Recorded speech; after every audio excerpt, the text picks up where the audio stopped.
we need to be raising young people who are adaptable and dynamic and have the skill of learning how to learn, constantly being ready to just be on the forefront of creating new knowledge. Welcome to Thought Sparks. Like, subscribe, comment, share, and enjoy.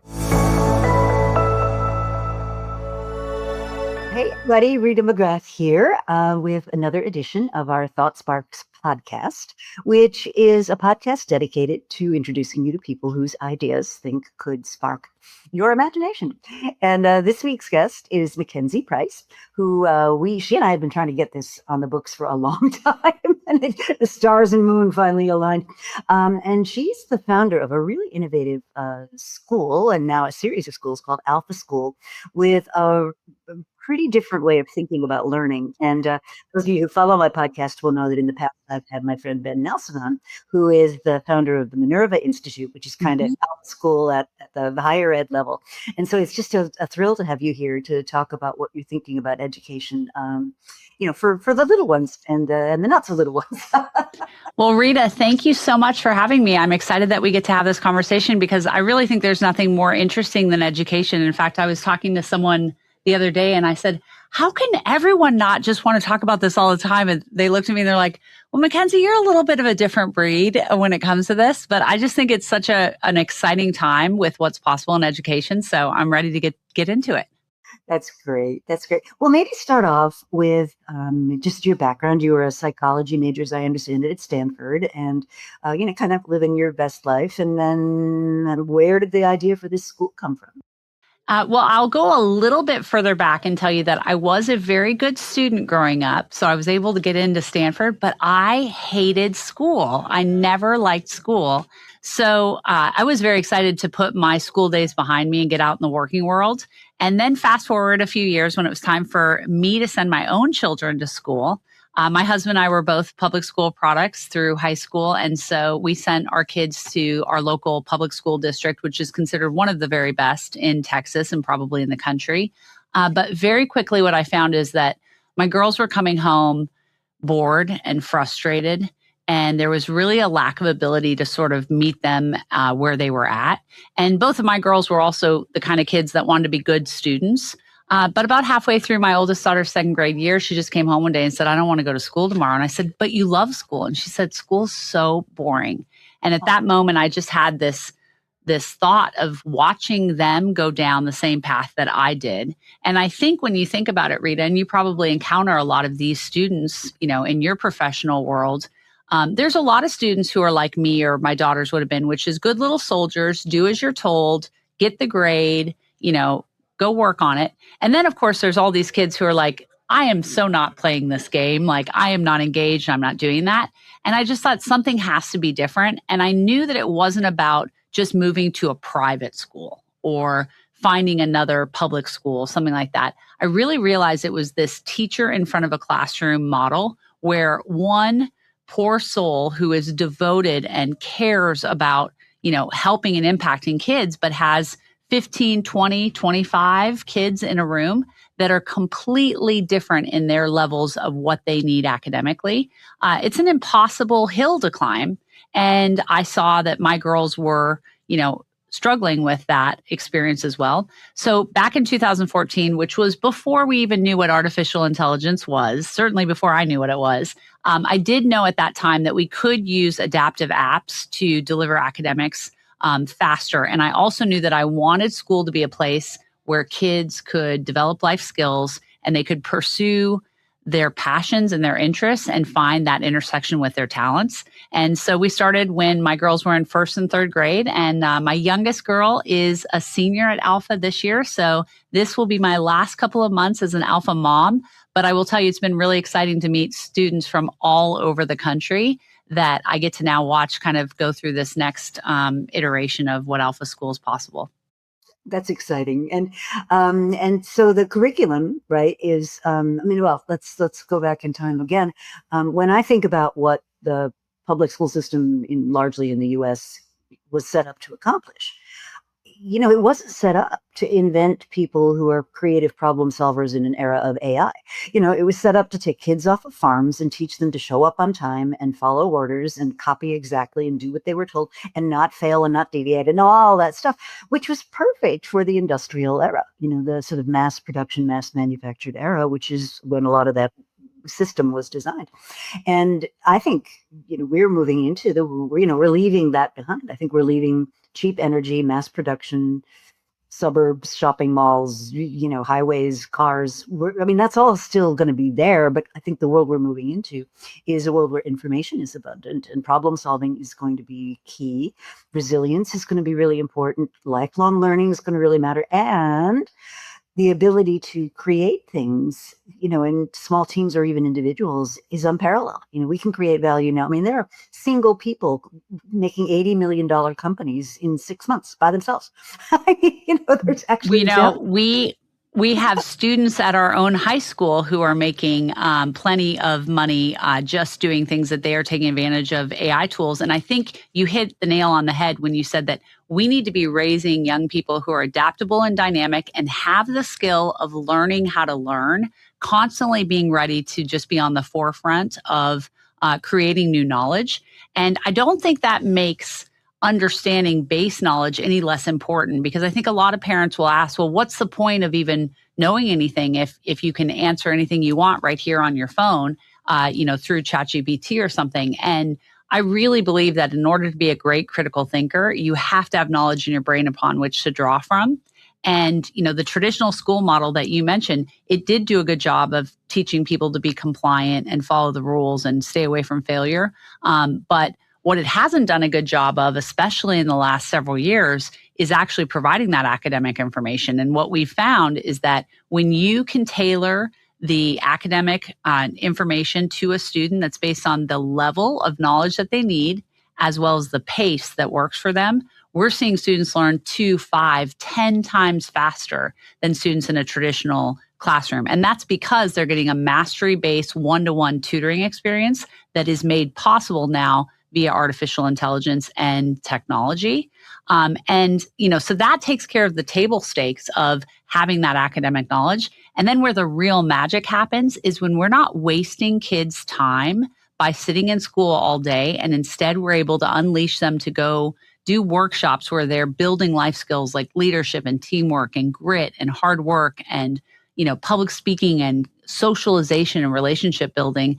Those are some of the skills that are going to help our students go and be successful in the world, especially in this new AI world. Mm-hmm, absolutely. So the core of your curriculum, and then I guess one of the things that was quite controversial when you first started, was this idea that you could compress learning the basic subjects into 2 hours a day. And that must have raised a lot of eyebrows when you first got started.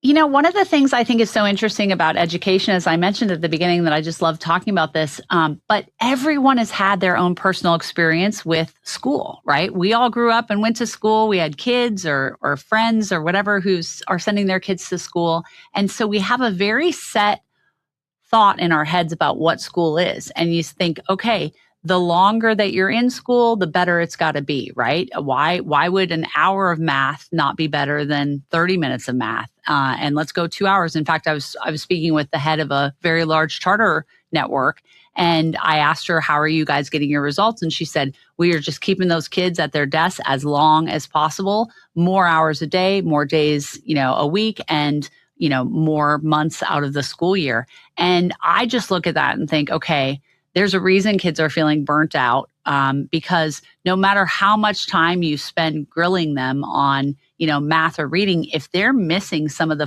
fundamental concepts that they need, they are not going to be able to catch that, right? The worst time to be learning algebra is when you're in your AP chemistry class. And it's really hard to know algebra when you don't have your multiplication tables set. And that's the challenge that we're able to address so well. And when students are able to basically learn by taking all of the learning science that researchers and universities have known for 40 years can result in this faster learning, that's where really incredible things are happening. But The other thing, Rita, that I'm so proud of, and there is a lot of controversy and skepticism around how this works. But one of the things that I think is so important to note is that our achievements with these kids aren't just the kids who already come to us in the 90th percentile. We can take a 95th percentile student and show growth rates in the 80s and 90s, which is unheard of in the traditional school system for kids to be learning that much. But we can also take a kid who shows up to us in the 20th percentile and move them up very, very quickly with huge growth rates. And it really just shows that, teaching kids basic K through 8 Common Core academics plus our high school stuff, kids really are capable. And there's so much that we're able to do with that, when we're given the technology, and then even more importantly, the motivation. Absolutely. And I do think we miss that. And you've talked a lot about the importance of getting the foundations right before you move on. And, I had this experience myself when I was about 8, so I would have been in 3rd grade. We moved from the New Haven area where my parents were on the faculty at Yale to the Webster, New York area, which was all kind of Xerox plants. But it had been, middle class, a sort of suburb thing. And the school that I had been in was a very advanced school. And the level I was at in 3rd grade was way ahead of what anybody else was doing in 3rd grade. And this is not to throw shade on the school or anything, but they were just at 2 different levels. And so literally I spent all of my 3rd grade class, basically, or all of my 3rd grade math class in particular, basically sitting in the school library because they had no idea what to do with me. And then what happened was, then you don't build the foundation, you don't move on ahead. And then I was sort of lost the next few years. And so I had a personal experience of that, but it was because there was no conformity to a norm. And if we had an alpha school kind of experience, that could have been managed much better, I think. It is. And the other thing that I find really interesting is when you interact with our students at Alpha School, they start looking at the idea of mastery as just something where they are really on their own path to becoming self-driven learners. And they understand, okay, in order to move forward, I've got to master what I have. And so they look at things like, assessments. We do MAP assessments 3 times a year, and we'll take mastery assessments through each grade. And they're not stressed out about, oh my gosh, I've got a test, I'm taking a test or whatever. They're instead just saying, you know what, this is a really good feedback tool that helps me know, what I don't know, and then allows me to create a lesson plan to tackle the things that these students don't know and move quickly forward. And fundamentally, what happens when kids are learning at that level and they learn to mastery, they develop competence and they become better and better at the subjects that they're working on. And that develops confidence. And it changes the identity of how kids see themselves. Kids don't have to see themselves as, well, I'm smart in this, I'm dumb in this, or I'm not a math girl, or I'm not a science person, whatever it is. Instead, they realize, oh, if I put in the work and I am building that strong foundation, I can learn anything I need to learn. When kids are able to learn in this type of mastery-based environment, they are able to develop competence at the level and pace that they need, and that develops confidence in students. It changes the way that they see themselves, and they realize if I put in the work and I am going through at a pace to mastery, then I am capable of anything. It's no longer about how smart you are, how good you are at something like that. And another thing that I think is just important to note, because people will ask about, okay, well, this is your ed technology, and how is this different from all of the graveyard of ed tech solutions that were promised to be great winners and haven't been? And here's the key. This is the magic part of our program that makes it work. It's not the ed tech, right? The ed tech does do a good job of giving, lesson plans that are personalized to that level and pace. But 90% of what creates a great learner is you have to be a motivated student. And if you're not motivated to engage, whether it's in a traditional classroom or if it's on a computer through this AI tutor, nothing's going to happen. And we have put the teacher in the classroom into a pivotal role where instead of creating lesson plans and delivering lectures and grading papers and homework, they are solely focused on motivating and connecting with students to help them find their why. And we are just adamant at all of our schools that if a kid isn't learning, it's the school's fault. It's not the kid's fault. It's not on the kid to show up and get motivated. It is on us to help turn that motivation lever on in whatever way. And of course, it goes back to once they get motivated and excited, it develops that competence and that confidence and that self-driven learning gene. Mm-hmm. And you call these folks guides.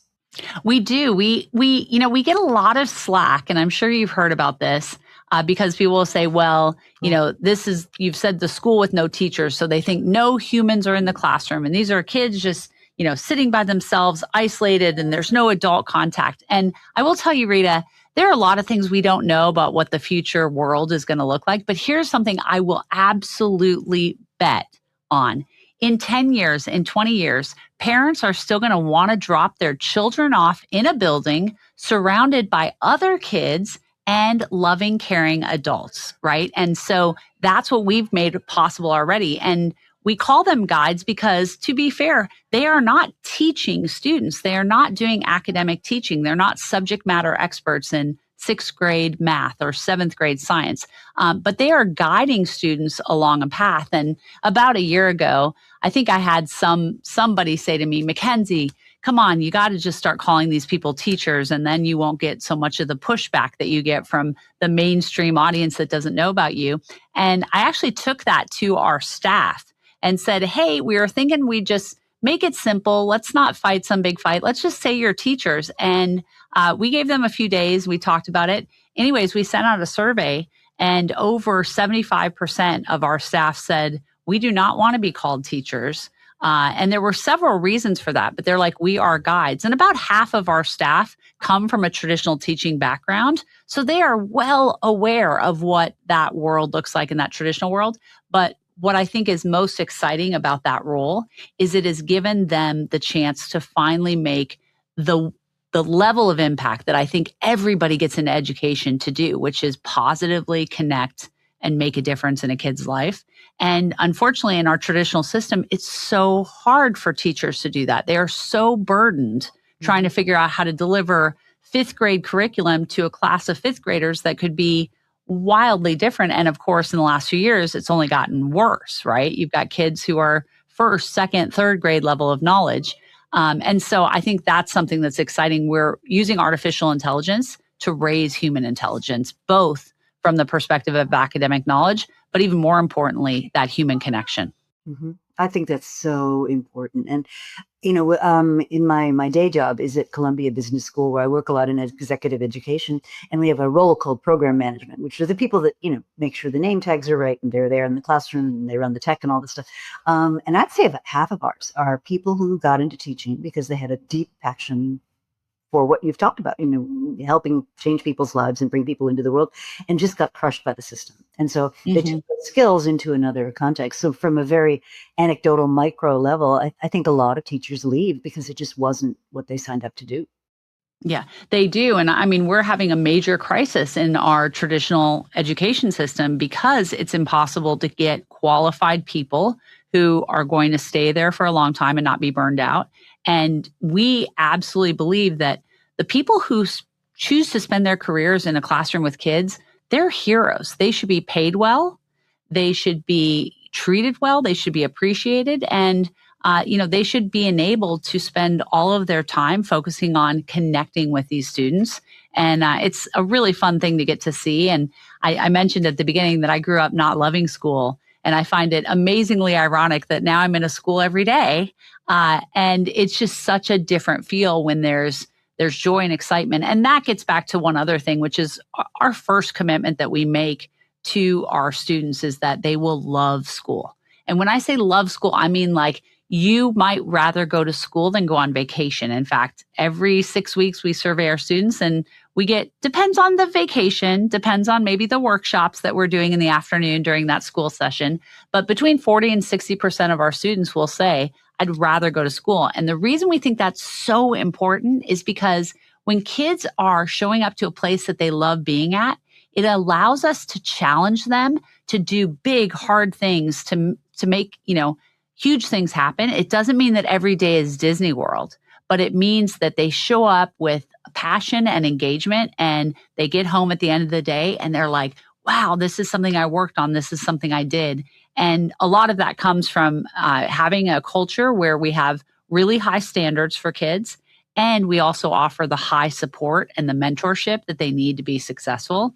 And so I don't think school should be like spinach. It's good for you and you just got to power your way through it. I think it can be a place that's really magical and unlocks kids' potential. So why don't you walk us through a typical day? Okay.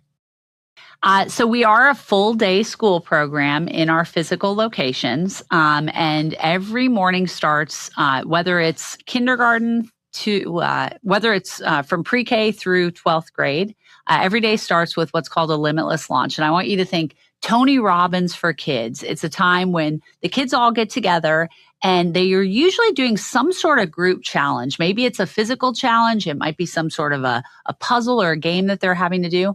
But we're using that time to teach some sort of growth mindset principle that they're then going to be able to take into the rest of their day. So that's about a 15-minute event where kids are just getting their brains activated. Sometimes they're moving their bodies to get ready to go.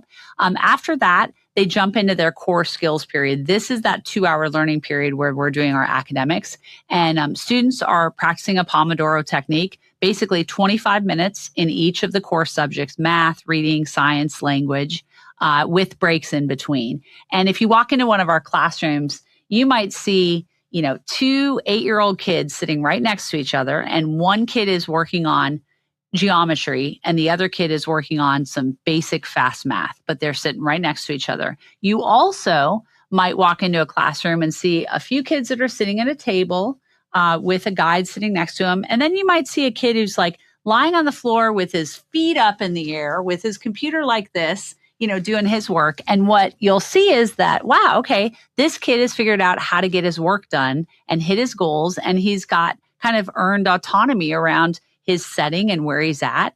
And so each kid goes into their core learning time with a goal of hitting what's called 120 experience points, X points.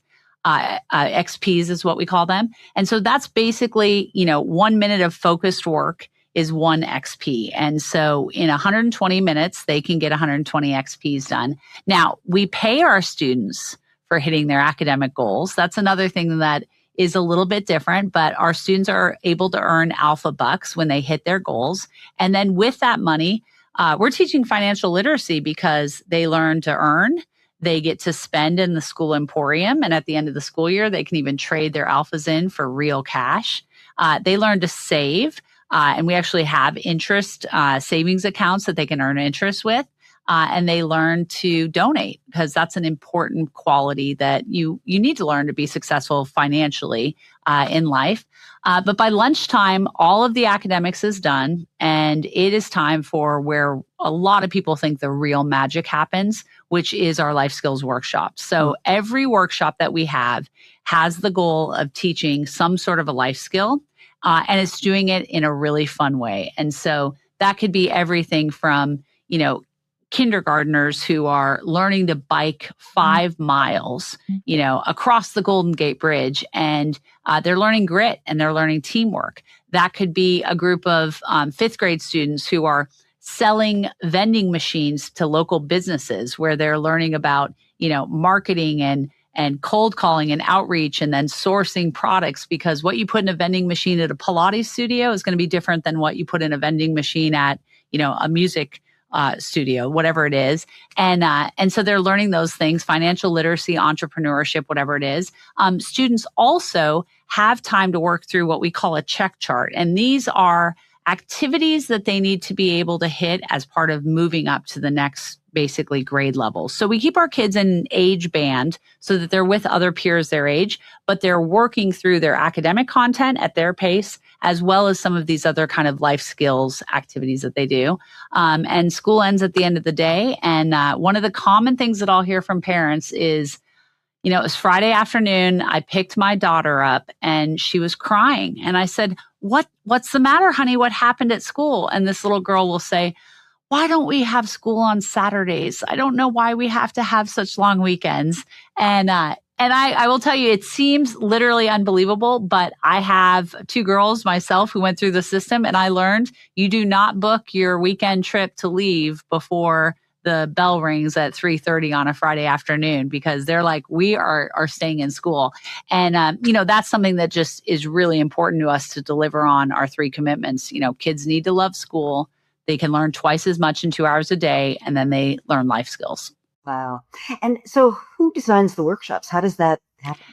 So that's where we really get a lot of incredible input from our guide team. Our guides during the morning, their job is to help students develop that skill of learning to learn and taking advantage of the resources that they have available. So, you won't see a student raising their hand saying, can you please teach me how to carry the 1? And divide by this number. Instead, the guides will be saying, okay, were you able to look at your resources? Did you go into this knowledge library? Were you able to watch this video? What activities were you doing? As well as motivate and connect. And I'll give you an example of even how the motivation can work in a short basis. I was in one of our kindergarten and first grade classrooms this past fall. And it's pretty quiet during that core skills time when kids are working on their computers. And I see a little girl do this to her nose, and her guide and she look at each other and they do a 15-second silent dance party.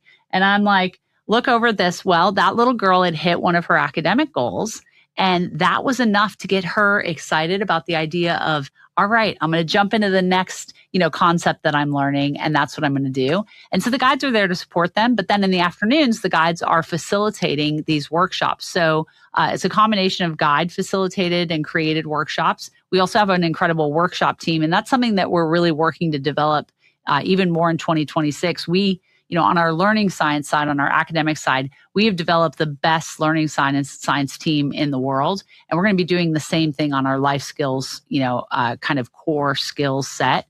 But we also have parents who have been really instrumental in helping us. One of the things that I think is really important in a school is that I think parents should have the ability to participate and connect, but I don't think it should look like, oh, they just show up and slop ice cream in a bowl for the Valentine's Day party. We ask them to develop their resources and their time and their talents. So, for example, we had a really incredible workshop last spring that taught grit and teamwork and communication. And it was a sailing workshop that one of our parents put together. And the test to pass, the way that we knew if these kids could succeed, was they eventually sailed from Florida to the Bahamas over a 5-day period, and they were able to man their own boats. Wow. And that was a phenomenal workshop that was really the brainchild of our parents. Wow. And how old were they? Oh, they were anywhere between 4th and 8th grade when they were doing this. Oh, it was absolutely incredible. Just such great things. And, that brings up just another thing that we really think is so important is that kids are limitless. Mm-hmm. They are so capable of doing big things. And I don't want that to sound like a platitude, because I think originally it would, but think for a minute about how underrated kids are in today's society. We give them on a general level just so little respect or responsibility. And what we find is that when you do provide the support and you put those high standards in place to say you can do something hugely big, they are able to rise to the occasion. And kids love that. They love the idea of getting to do something. And I think part of what that is that kids want to be creators. They want to be contributors. Our society, unfortunately, encourages them to just be consumers. Mm. Just sit back, and whether you're in the classroom and you just wait for a teacher to give you information, that's one thing. Or, play video games all day or scroll TikTok. And instead, we have to create a mindset among young people that, hey, I have the ability to go do something big. So our middle school students will do an Ikigai values exercise where they look at what do they love to do, what are they good at, what does the world need? And from there, they can start to picture, well, what do I want to do? What do I want to build? What do I want to be? Then we have them do a workshop called 168 hours, where they look at the 168 hours of their week and they track how do they spend all of that time. And this is an exercise that a lot of adults would benefit from as well. Because if you say, okay, this is what I want to be and do, oh, wait, I'm scrolling a lot of social media, or I'm just kind of messing around, wasting time. I'm not even getting enough sleep, whatever it is.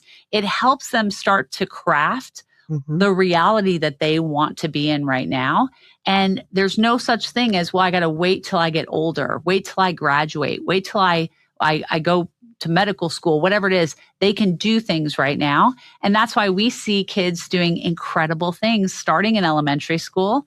And, we've got high school students who are making, 4 figures, 5 figures a month from building businesses and doing projects. We have a student who's been working on creating a musical that will be a Broadway show. And she's had multiple sold out shows. There's just so much that kids can do when given the time and the support.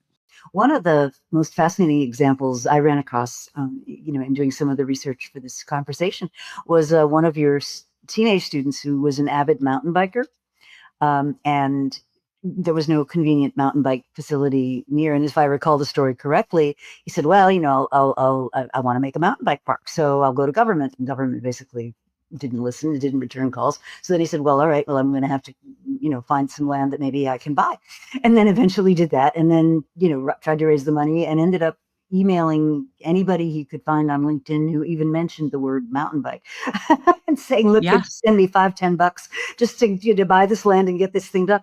And I think there was a video made of him. And I just thought, wow, and this kid was 17 years old. Yeah, Rhett is an incredible example of a kid who had a passion. When we met him as an 8th grader, he loved mountain biking. In fact, I remember one of my early interactions with Rhett, he had one broken arm and one arm in a shoulder sling because he was like, I was out mountain biking. And I said, you might need to work on your marketing a little bit for mountain biking. It doesn't make me want to go do that. But he absolutely loved doing it. And that's what his passion was. And what our guide was able to do is sit down with him and say, okay, we see something you love. What could you do with that? And that did result in building a mountain bike park. In fact, Texas's largest mountain bike park. And now, 2 years after he's graduated high school, he has built a mountain bike apparel business that's doing great, and he's selling like crazy. And one of the things I love about Rhett, and so many of our students, we see this, Rhett often will come back to Alpha, and he's just been such an appreciative grad and alum for us. But, he said at one point, if I'd have gone to a traditional school, I would have mountain biked a lot and I probably would have smoked a lot of pot.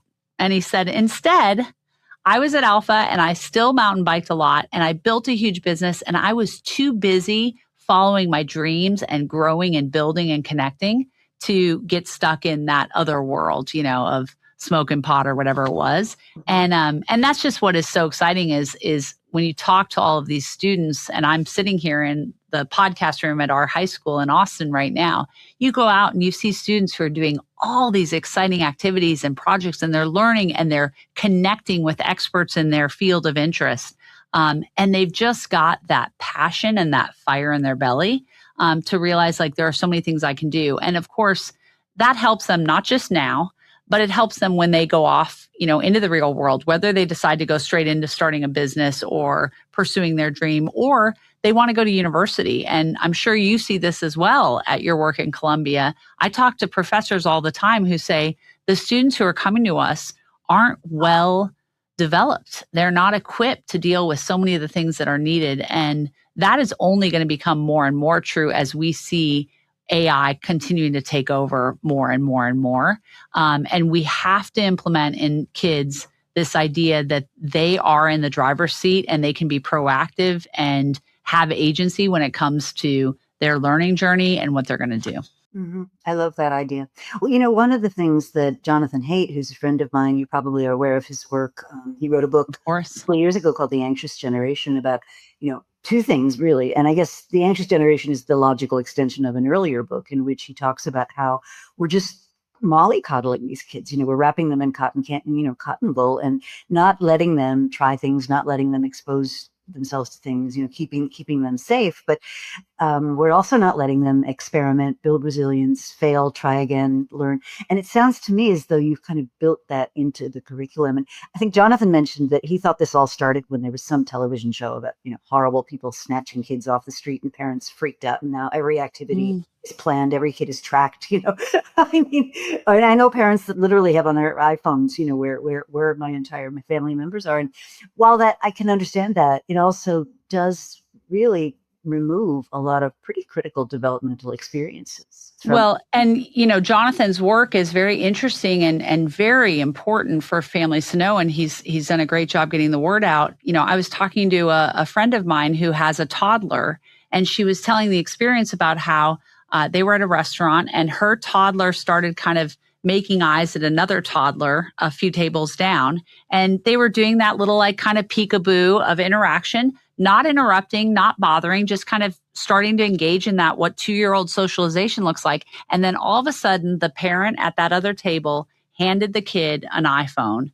And all of a sudden, this 2-year-old is glued to the phone and not, engaging and connecting. And it is such an example of just how bad that is when parents will say, okay, I'm gonna outsource engagement in the real world to just be on a screen. And of course, that is something that we are constantly having to fight, because not only is screen time bad when you're thinking about all of those things, but we also came out of the COVID learning time when kids sitting in classroom lectures via Zoom was just miserable and horrible. And so one of the things that I'm often asked, okay, well, I've heard screen time is bad and, technology is bad. And I will tell you, Rita, there's a huge difference between doom scrolling TikTok or sitting in a Zoom classroom, bored stiff, just watching a professor talk along with 20 others, and getting this personalized mastery-based tutoring experience that we're able to provide, where we're keeping kids in their zone of proximal development, where the lessons aren't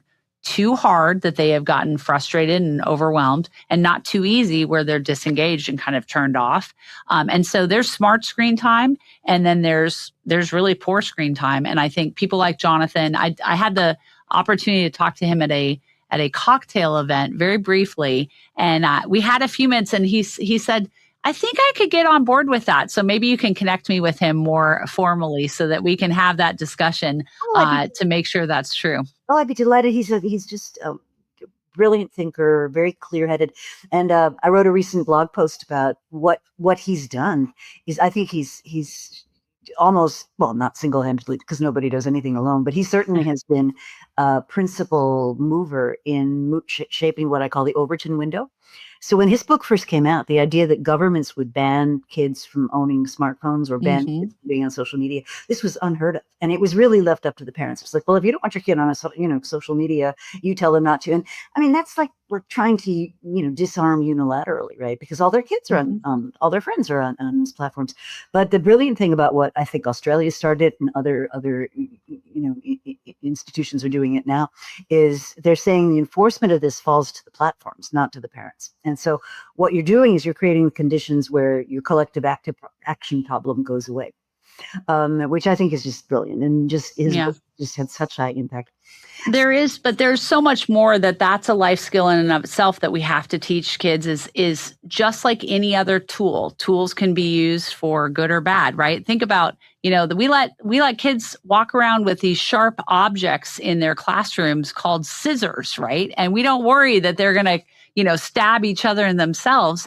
And, just the same way when the internet came about and it was like, oh, this could be terrible, to go way back to when the written word was invented and people thought that was going to ruin, intellectual conversation and storytelling and history forever.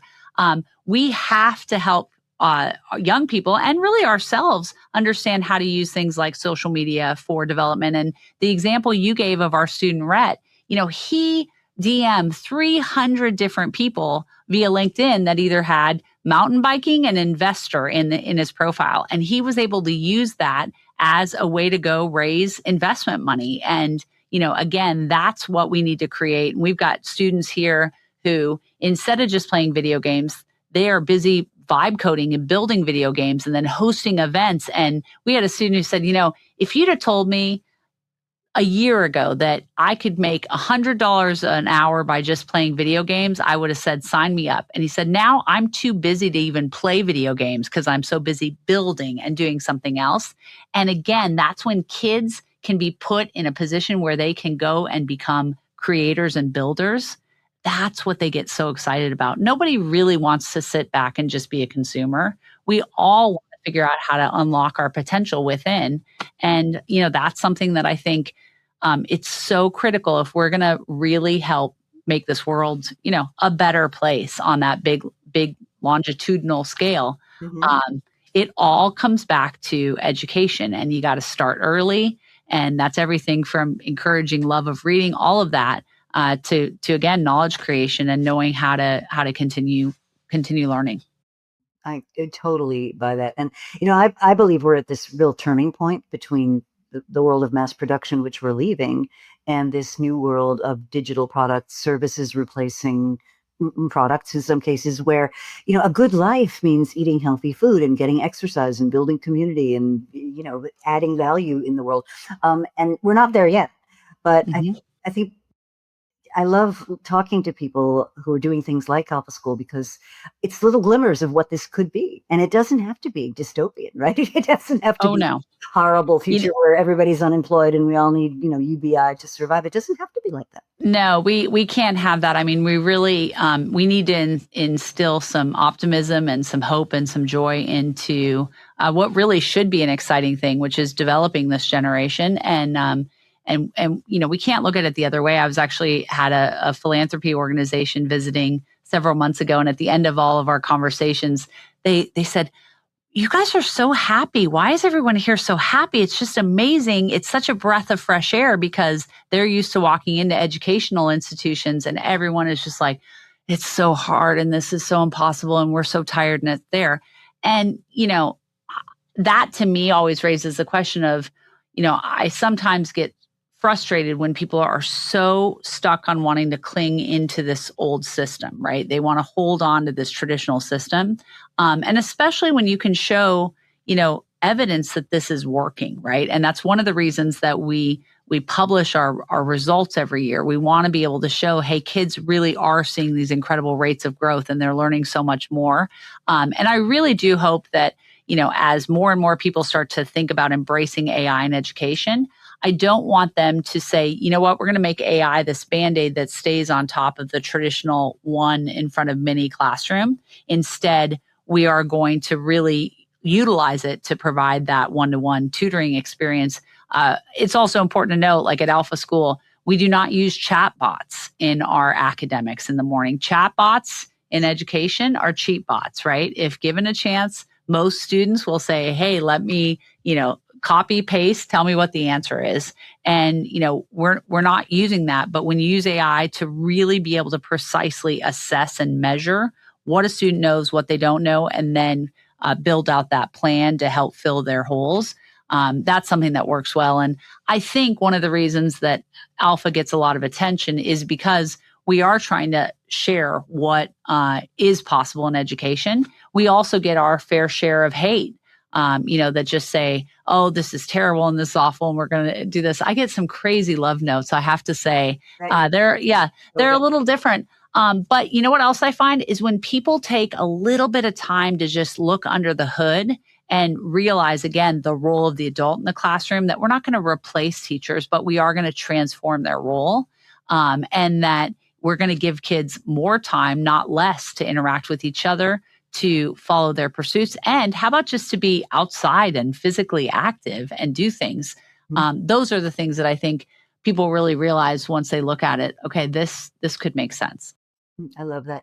And of course, I preparing. You get a lot of the sniping. Oh, you're just using robots, and these data aren't validated, and whatever. And I think anything that has the potential to change a very large entrenched system attracts that kind of thing. I had a friend, I don't know where this comment came from, but he said, science proceeds one funeral at a time. because the old guard is hanging on there, and then they've got vested interest in it, and their books and their libraries and all that stuff. And so one of the things I write about a lot is inflection points. And that's something that creates a 10x shift in what's possible. So 10x better, 10x faster, 10x cheaper, or more. And what I have believed for a long time is that education as we have it is really ready for an inflection point. Most of the stakeholders don't seem to be very happy. Right. And it's certainly in the suburbs in America, the people paying the school bills are like, where's all that money going? Schools are in many cases not getting the resources they need because of the crazy way we fund it. So what's your vision for how what you're learning and doing? And I should also add for our listeners, this is not something that's like a buzzy 9-month-old start. You've been in business since 2014, correct? We have. We've been running our schools since 2014. It was in 2022 when generative AI came out that we realized, okay, we can really scale this and we can much more precisely measure, track, and affect learning rates for all kids by really being able to get intelligent about creating these personalized lesson plans. And so that's been, the last 3 years now have been almost 4, kind of on a rocket ship with what's possible. The other thing that, comes out of this is, a lot of criticism we get as well, it's selection effects. Alpha School is a very high-end private school, high tuitions, all of that. And the first answer I say to that is, okay, fine. If you're going to say selection effects, then just compare us to the other private schools, that are similar and see how they're doing. And, there's a lot of private schools that they don't even feel bad about the fact that their families have to go to after school tutoring and pay as much in tuition fees as they do in tutoring fees on that. But what we think about on a grander scale when we think, okay, how do we make this more accessible? How do we scale this to a larger population, which is going to be absolutely imperative and critical in order to really make a dent and move the needle?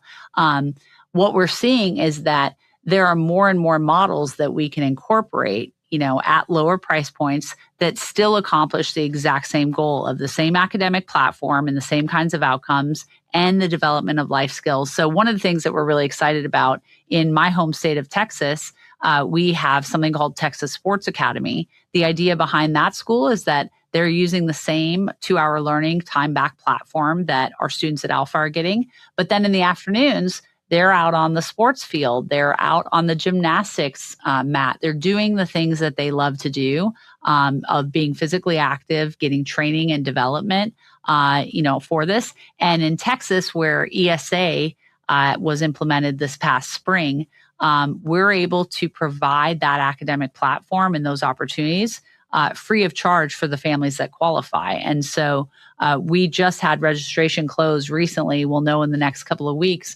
But we'll have several thousand students who will be getting the same academic platform and that sports experience that come from families that make less than $65,000 a year. And that will be a great example of being able to show, hey, this can work, right? If you focus on motivating students and you provide them with the material that works for them and that they need, we can see incredible learning outcomes. So that's one of the places that we're really excited to, expand and develop. We also are starting to see some interest from the public system to say, hey, let's take a look and see what we can do. And I will say I spent a lot of 2024 and a little bit of 2025 applying for charter status in multiple states, and I was rejected mightily in all but Arizona. And so I made a decision at that point that, we're going to just continue doing the best job that we can of building our own distribution model and then sharing results through our NWA MAP assessments. And as time goes by and more proof points are shown, which I think is important for the public system to be able to look and say, is this really right? For them to get comfortable with the fact that, teachers won't be losing their jobs. They'll be empowered in their jobs.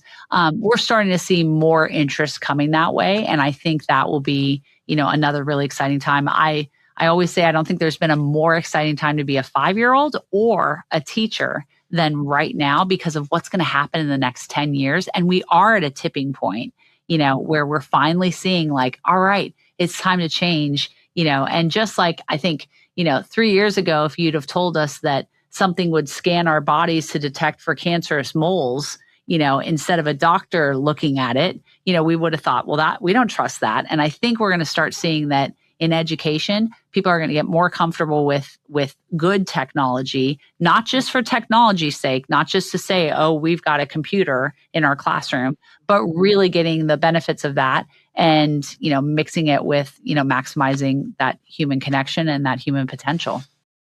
So are you seeing, if you don't get charter status, are you seeing the ability to sort of enlist I would say, enlist the willing in the public schools to think more this way? Yeah, I think there are some public school systems that are interested in working with us to adopt the model. And so that's going to be something that I think we're going to start to see more of in coming years. But again, I kind of have an attitude of like, let's go where we're invited, and kind of build out from there. And I think a lot of people are starting to have these conversations. What does higher education look like in this world? What are the right answers? And this is it's opening up so many other conversations about what is the goal of education, what should school be doing, and what should they be preparing people for. And, I know there can be so many doomsdayers and people who are so concerned about what it is. But I really do think, as you mentioned, we're going to have the opportunity to put young people and older people in positions where they can grow skills and talents that are going to help them stay ahead of AI and really use AI tools to give them superpowers. Sure, it could be a superpower. Absolutely. I mean, I think when I think about my own esteemed institution, which, it's interesting. I find big universities fascinating because on one dimension, there are these absolute hidebound bureaucracies where, you have to process 15 pieces of paper to get your $30 cab ride, reimbursed. and then, okay, so be it. But then within this sort of structure are these incredibly innovative groups that are doing all kinds of things with learning and discovery and research, and they sort of coexist with each other, which I think is really interesting. And one of the things I am seeing, certainly I see it where I spend most of my time, which is executive education, where people say, I want to come here to achieve an outcome. I don't want to learn a thing. I want to actually use my learning to have some kind of impact in the world to achieve some outcome. And it strikes me you got that baked right into your curriculum. Yeah. Yeah. And that's everything from, when we think about how important services are going to become, right? And even just trades. We had a workshop, where kids are going back and sewing.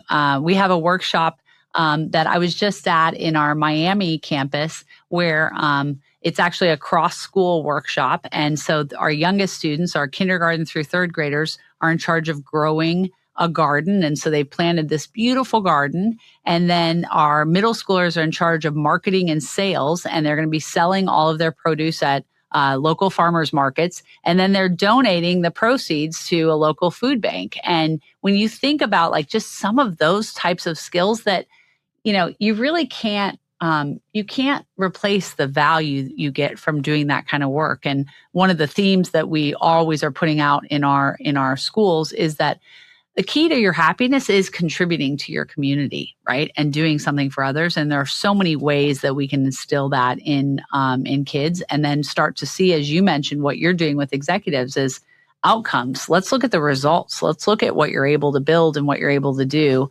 And then you learn the process of getting there. And, one thing we didn't talk about early on, but I know it was certainly true in my life, and it's something we have to change, is that the relationship to failure that the traditional education system puts is so wrong. If you are one of those people who wants to be a good student, you are trained to stay away from anything that you could be bad at or that could hurt your grade or whatever. And we believe at our schools that you need to struggle, fail, maybe even sometimes cry on your road to success. And that learning through trying hard things, being challenged and failing is such an incredible, incredible skill that just takes us so far in life, right? We learn through our biggest failures. And so let's give kids a chance to fail forward often, and then get the mentorship and the guidance and the support to pick themselves back up, receive feedback, and continue, working towards what they're interested in. That's so inspiring. It really is. So did you you must have tried a bunch of things that didn't end up working out, in the journey you've been on so far.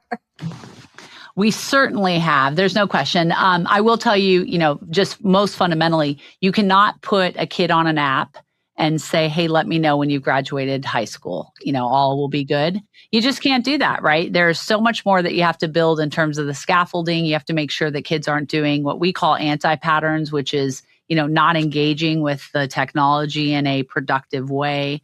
That's something important. Motivation is critical.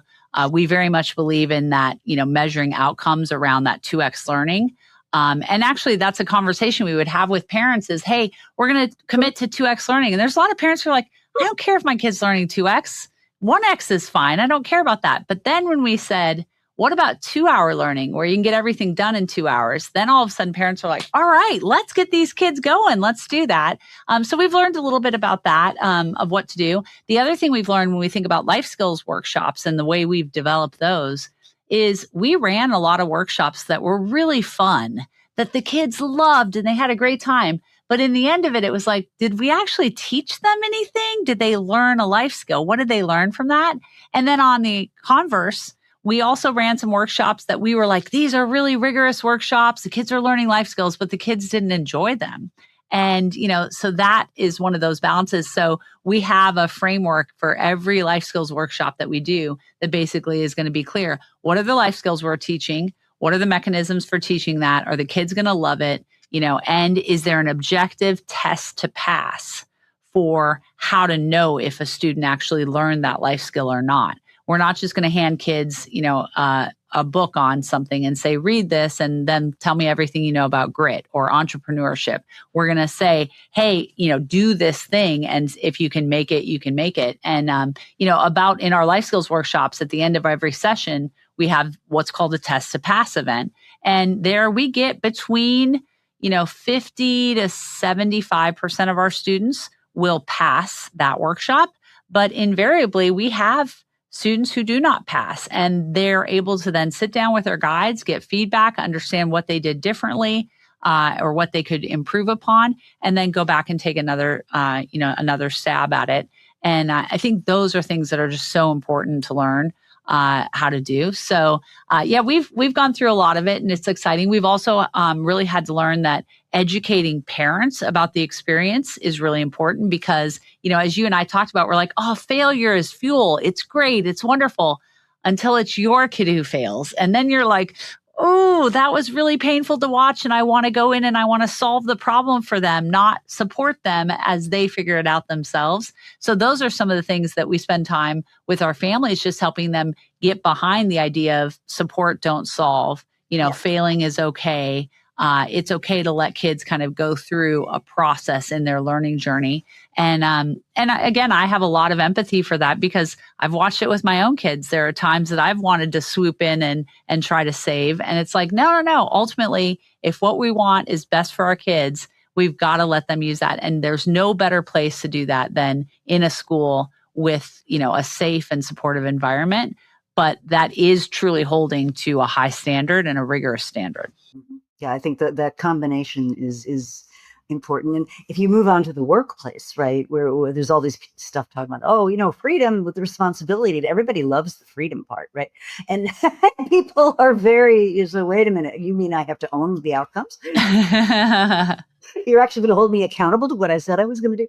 So I think what you're educating for here, we'll see that in the future workforce as really essential. And I think I'm doing a lot of work on what the strategic organizations of the future are going to look like.